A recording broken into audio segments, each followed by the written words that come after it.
This is my second video on Sparta, and in this video we're going to be focusing in on the male and female lives of Spartan citizens and how that is similar to our society, and making comparisons to once again add to the evidence to show that this has happened before with great similarity, proving that this turmoil is nothing that is new to our species and clearly is not a cultural aspect.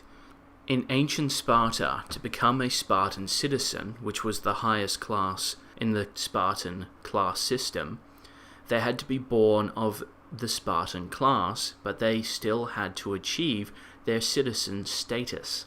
Always keep in mind that Spartan citizen life was very rigid. The males were born to become soldiers, and the females were born to become breeders. This began for both male and female very similarly at birth by being subjected to a very rigorous inspection of the infant for any birth defects. If any birth defects were found, the baby would be left to die of exposure. Even with their roles determined for them by birth, the boys and girls experienced very similar lives. They both were educated in literature, maths, dance, poetry, and occasionally artwork. We can clearly see Sparta wasn't just trying to create a race of brute strength warriors. Instead, they were creating a race of alphas in every regard. As children, they both got fed exactly the same amount and were even allowed to overindulge. But this practice ended for the boys as they were taken away from their families at the age of 7 to go through the MGTOW, a form of military academy. This military academy would last until they turned 20. The first notable difference between the boys and the girls starts once the boys enter this military academy, as they get fed less. The boys were fed just enough to keep them functioning whilst keeping them hungry. Meanwhile, the girls continued to get fed not only what they could eat, but also were encouraged to overindulge occasionally. During the MGTOW, the boys were encouraged to steal from the helots. This was clearly done to drive a wedge between the citizen class and the helot class. The boys would have most likely been stealing so they could buy extra food to end their hunger for a short time. We see this throughout today's world, particularly through racial borders, but it generally boils down to the haves and the have-nots. These groups, whether they're separated by racial or economical borders, form their own cultures. This further widens the gap between the two groups. And of course, the powers that be take full advantage of this division. In Sparta's case, it was to take the haves, in this case the Spartan citizens, and put them in a situation where they had less than the helots. As they were children at the time, this would have been a permanent building block in their psyche.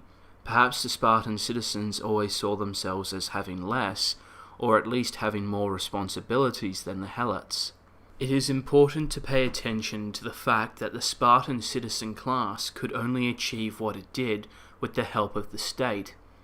As the state intervened and forced the helot class to work and give up half of their labor, whereas the helot class survived in spite of the state.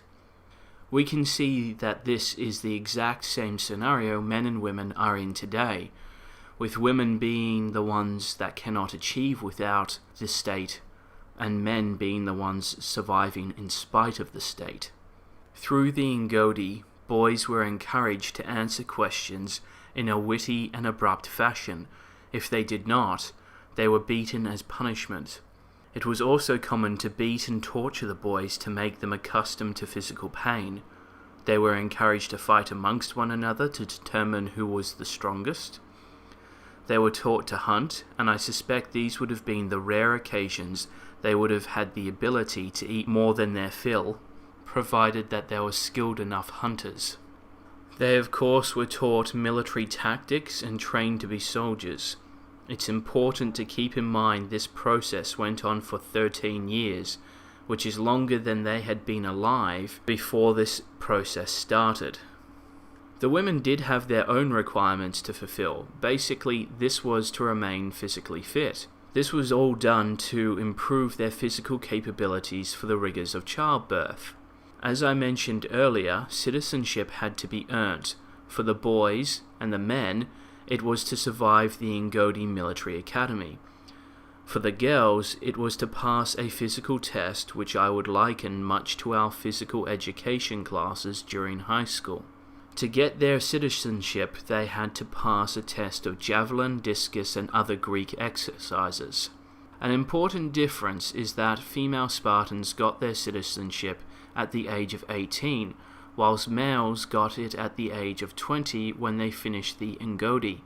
As an interesting side note, I suspect because of the citizenship requirements of the female Spartans to be physically capable and required a physical test, I suspect the Amazonian myths would have originated with the Spartan women and then eventually got turned into the myths of mighty warriors. As we can see, women in Sparta were certainly prioritized over men. Even from the age of 7, boys were removed from the family, the girls were not. The boys and girls were educated in the exact same fields, but the boys were routinely punished if they did not answer in a witty fashion. The girls were encouraged to eat their fill and a little bit more. The boys were denied enough food to prevent hunger. The women achieved their citizenship certainly far easier and earlier than the men. The military academy system was a do-or-die process, whereas the female way of achieving citizenship was not. This resulted in a situation where only the females would survive even if they failed to become citizens, which I suspect would have been very rare considering how easy it would have been. The point of this video is to compare Spartan society to our society. I want to bring up the obvious affirmative action which propels women through society much easier than men, forcing men to struggle harder for whatever we may achieve. Much in the same way affirmative action is a state-enforced institution, so was the Ngodi of Sparta. Of course, the main difference being affirmative action propels women, whilst the Ngodi hinders men, the effect is nonetheless the same. Male and female lives still continue to differ dramatically, not just in their roles. Now that the men were considered citizens at the age of 20, their military careers began, which continued from the age of 20 to 30. Once they turned 30, they went into a form of professional reserve, where they continued to train physically and militarily until they turned 60. This is when they finally could retire and were no longer recruited into wars or battles. During the age of 20 and 30, men were required to live in the military barracks. They no longer had their expenses paid for by their father, which is where their new land would come in handy, as they were full-time soldiers. The purpose of keeping the men in the barracks until the age of 30, even if they were married, was to create unity amongst the men. It's theoretically possible that a man could marry, father, and even have a son begin the Ngodi all before he left the barracks. This is all very important information, as clearly what they were trying to do was remove the personal identity of men and replace it with the group identity. They were no longer a man, they were Spartan. This is something I see happening largely in our current society. Whenever I hear the term real man, I always look to see who said it, for depending on who said it, depends on what definition they are using. Regardless, whenever they use it, the intent is to always replace your personal identity with whatever definition they have for men as a group.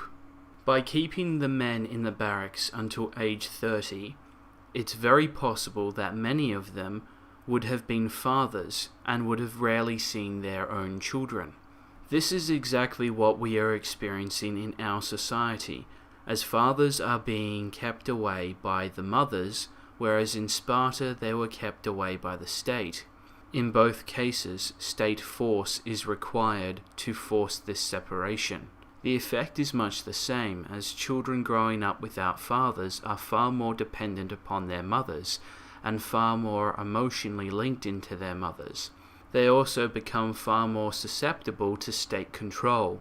It's also important to note that female Spartans were praised for their loyalty to the state, as if that actually is a good thing. And clearly this loyalty would have been passed on through the mother far more so than the father, simply by virtue of having more time with the children. Once a woman was married, it was commonplace for her to breed with other men. This wife sharing was a common practice within Sparta, as they glorified the concept of the healthiest and strongest would result in breeding the healthiest and strongest offspring. Through this practice, men who were young and fit would attempt to breed with women who were married to older men. And in the case of men who were unmarried or without children, they would ask permission for the wife of another man to bear his children, if she already had a record of successful births. What I notice here is that this was not a case of husband sharing, it was a case of wife sharing. This was not a polygamous society, it was a wife sharing society.